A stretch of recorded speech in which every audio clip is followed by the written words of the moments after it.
അമ്മയുടെ പിറന്നാളിന് ഞാൻ വരുന്നുണ്ട്. അമ്മ ഇലയിട്ട് വിളമ്പി തീരുന്നതിനുള്ളിൽ ഞാൻ അവിടെ എത്തിയിരിക്കും. അവൻ വാക്കു പാലിച്ചു. കൃത്യമായും അവൻ വന്നു. പക്ഷേ ഇലയിൽ കിടത്താൻ മാത്രം ഉണ്ടായിരുന്നില്ല അവൻ. ചിതറിപ്പോയത്രേ. സൈനികർ കൊണ്ടുവന്ന പെട്ടി തുറന്നപ്പോൾ അവൻ്റെ നെറ്റി കണ്ടു. ഞാൻ ഉമ്മകൾ കൊണ്ട് മൂടിയ അവൻ്റെ നെറ്റിത്തടം.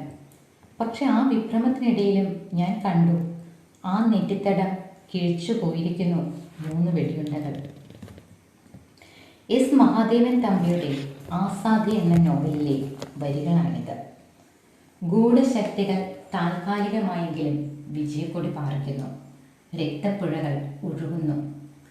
അധികം അനാവൃതമാകാത്ത കാശ്മീരി ചരിത്രത്തിൻ്റെ താളുകളിലൂടെയാണ് നോവലിസ്റ്റ് നമ്മെ കൂട്ടിക്കൊണ്ടുപോകുന്നത്. ഈ ചരിത്രത്തിൽ മതാന്ധതയുണ്ട്, വിഭജനത്തിൻ്റെ നെറുകേടുകളുണ്ട്, വൈദേശിക താൽപ്പര്യങ്ങളുണ്ട്, നന്മകൾ കാക്ഷിക്കുന്ന കാശ്മീരിലെ നല്ലവരായ മനുഷ്യരുടെ മരണവുമുണ്ട്.